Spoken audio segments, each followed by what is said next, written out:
드넓은 모래밭에서 반을 찾는 거예요. 아, 눈 뜨고도 진짜 힘들잖아요. 근데 만약 눈을 감고 찾는다면 어떨까요? 오늘 저희가 살펴볼 자료가 바로 여기서 시작해요. 죄 때문에 영적으로 눈이 먼 인간이 혼자 힘으로 하나님을 찾거나 어떻게 하나님을 섬겨야 하는지 아는 게 그만큼 불가능하다는 거죠. 자, 이 내용을 한번 좀 깊이 들어가 보겠습니다. 저희가 받은 자료, 개혁신앙에 합당한 예배, 규정과 대화의 원리를 보면서요. 이 개혁주의 전통에서 합당한 예배를 어떻게 이해하는지 그 핵심 원리들을 좀 살펴보려고 합니다. 특히 예배의 규정적 원리, 그러니까 RPW라고 하죠. 그리고 대화의 원리, 이 두 가지가 왜 그렇게 중요한지 같이 알아보겠습니다. 네, 맞습니다. 이 자료는 결국 인간 본성에 대한 어떤 깊은 성찰에서 시작하는데요. 자료에서도 칼뱅을 인용하는데 인간은 뭐랄까 뱃속에서부터 우상 만드는 전문가 같아서 아무리 좋은 의도를 갖고 막 열정적으로 하나님께 가려고 해도 오히려 자기 방식대로 하려다가 길을 잃기 쉽다는 거예요. 그 인간이 만들어낸 종교적인 것들이 오히려 하나님에게서 멀어지게 만들 수도 있다는 거죠. 그래서 개혁신앙에서는 적어도 하나님을 섬기는 방법에 있어서는요. 인간의 생각이나 무슨 창의성 이런 게 아니라 하나님께서 직접 알려주신 것, 즉 성경에 철저히 의존해야 한다고 아주 강조를 합니다. 그러니까 하나님을 섬기는 방식에서만큼은 인간적인 생각을 최대한 좀 배제하려고 하는 거군요. 이게 바로 첫 번째 핵심 원리, 그 예배의 규정적 원리, RPW랑 바로 연결되는 거겠네요. 이 원칙은 공적인 예배에서는 오직 성경이 명확하게 명령했거나 아니면 성경 안에서 확실한 근거를 찾을 수 있는 것만 사용하고 그렇지 않은 건 빼야 한다. 이런 생각인 거죠? 네, 맞습니다. 핵심 질문은 결국 누가 기준이냐 하는 거예요. 우리가 어떻게 예배하고 싶으냐가 아니라 하나님께서 어떻게 받기를 원하시느냐 이게 기준이라는 거죠.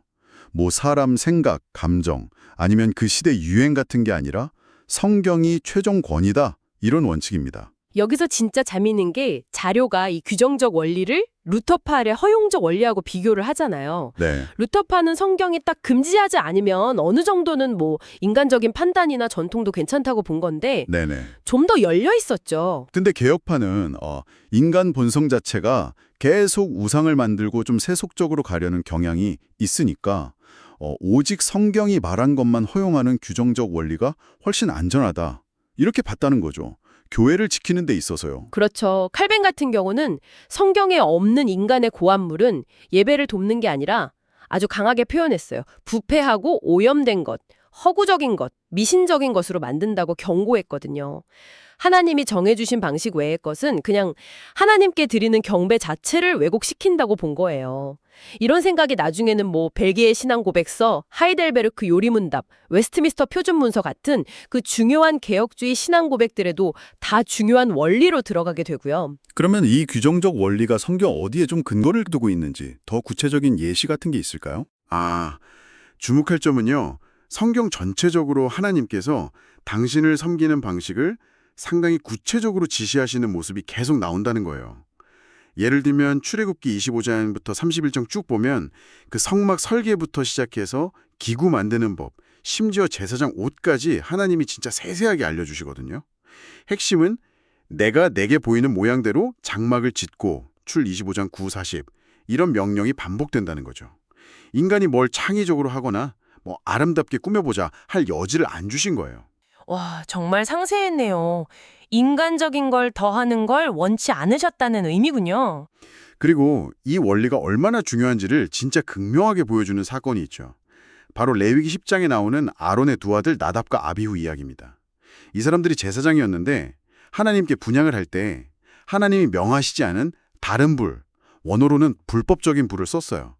그 결과가 뭐였냐면 그냥 즉각적인 죽음이었죠.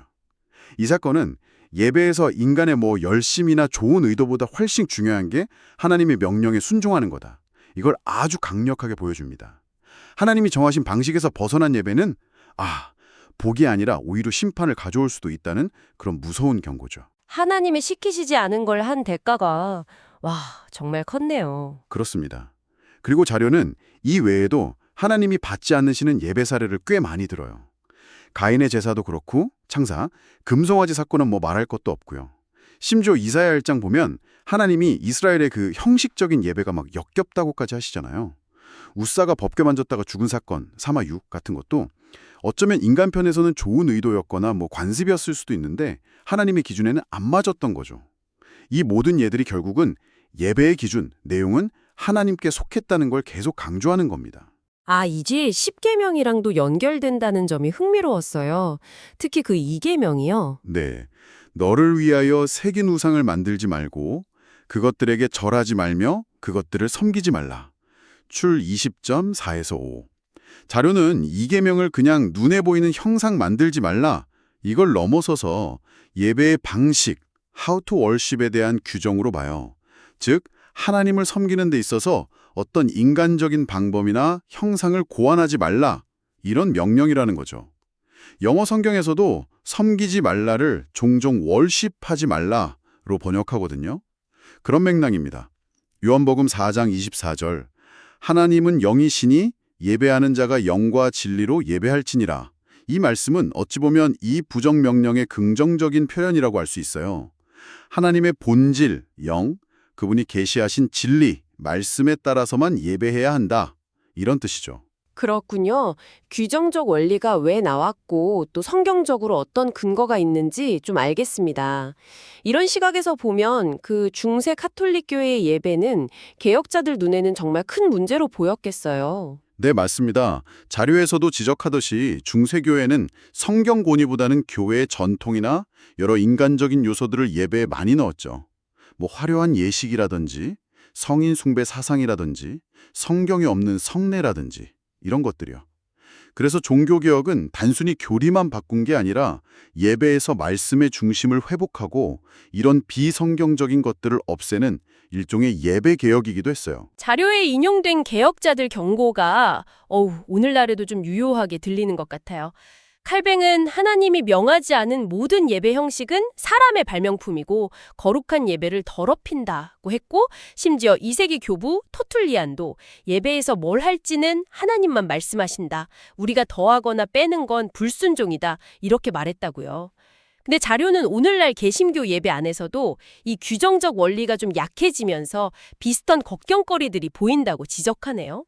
말씀이나 성례 비중은 줄고 기도나 찬송형 때는 좀 변질되고 예배가 점점 인간의 감정 만족이나 즐거움 이런 걸 추구하는 쪽으로 간다는 거죠. 막 시청각 자료 너무 많이 쓰거나 엔터테인먼트처럼 되는 경향을 아까 그 나답과 아비후의 다른 불에 비유하면서 좀 경각심을 가져야 한다고 하네요. 네. 좀 안타깝지만 현실적인 지적이죠. 어떻게 보면 예배의 초적이 하나님 중심에서 사람 중심으로 이렇게 옮겨가면서 나타나는 현상일 수 있어요.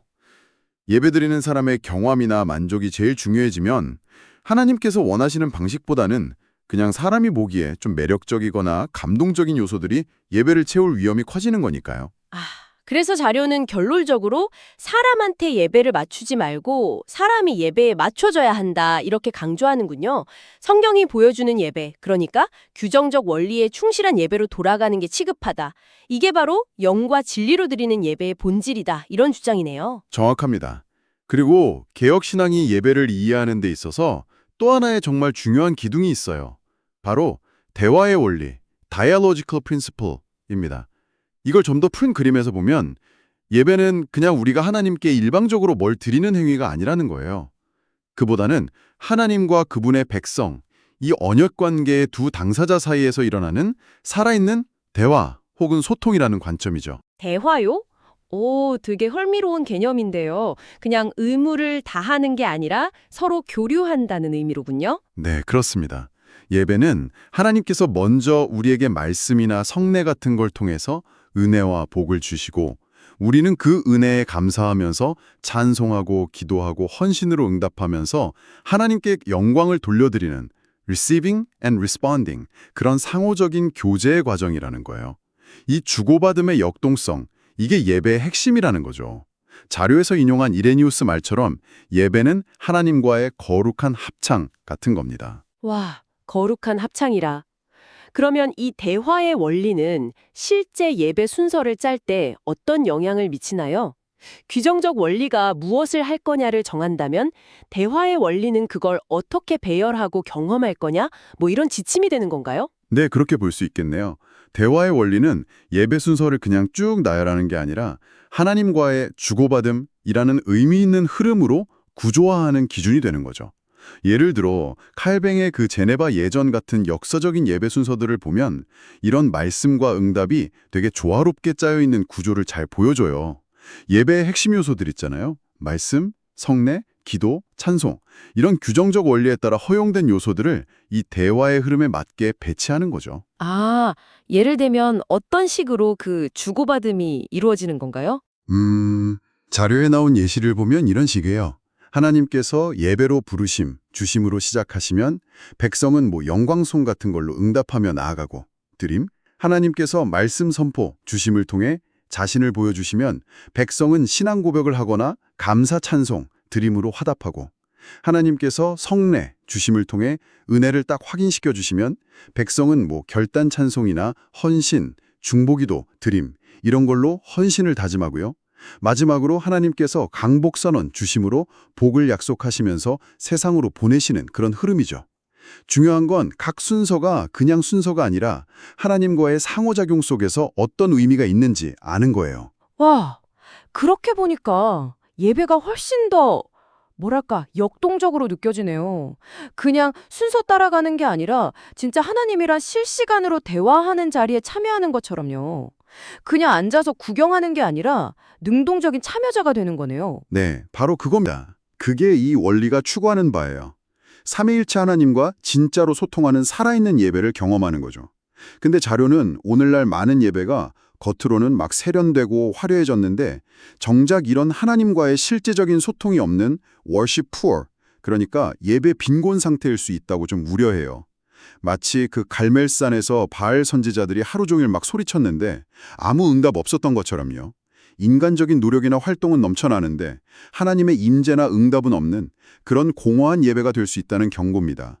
특히 하나님의 말씀이 선포되어야 할 자리에 인간적인 이야기나 그냥 감성적인 간증, 심지어 다른 메시지들이 막 줄을 이루는 현상, 이런 건 이 대화의 원리를 아주 심각하게 훼손하는 거라고 지적하고 있습니다. 그렇다면 이 모든 논의가 우리에게 주는 핵심 메시지는 뭘까요? 오늘 쭉 살펴보니까요. 개혁신앙이 합당한 예배를 위해서 두 가지 중요한 원리를 제시한다는 걸 알았습니다. 첫째는 규정적 원리. 예배 내용과 방식은 인간의 창의성이 아니라 오직 성경, 하나님이 정하신 기준을 따라야 한다. 둘째는 대화의 원리. 예배는 하나님과 우리 사이의 일방적인 게 아니라 살아있는 소통이고 서로 주고받는 언약적인 교제다. 이 두 원리가 결국은 하나님의 주권을 높이고 또 그분과의 진짜 관계를 추구하려는 개혁신앙의 정신을 보여주는 것 같네요. 네, 맞습니다. 이 원리들을 아는 게 그냥 신학 지식 쌓는 걸 넘어서요. 오늘날 우리가 만나는 여러 다양한 예배들을 좀 분별하는 눈을 길러주고 또 우리가 드리는 예배의 의미를 좀 더 깊이 생각하게 도와줍니다. 예배는 정말 신앙생활의 중심이니까요. 자료에서도 강조하듯이 가끔 오늘날 교회들이 어디서 왔는지 좀 알기 어려운 형태의 예배를 드릴 때도 있잖아요. 특정 요소, 예를 들면 찬양이나 기도, 신유 같은데 극단적으로 치우친 이런 현상 속에서 개혁신앙의 유산인 이 두 원리에 기초한 건강한 예배를 다시 회복하는 게 정말 중요한 과제라고 할 수 있겠습니다. 마지막으로 청취자분들께 생각해볼 질문 하나 던져드리고 싶습니다.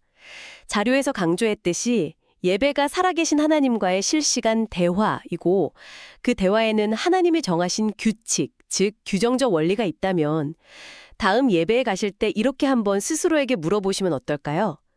지금 이 순서에서 하나님은 나에게 뭘 말씀하고 계시지? 어떤 은혜를 주고 계실까? 그리고 나는 하나님께 어떻게 진심으로 응답해야 할까? 뭘 드려야 할까?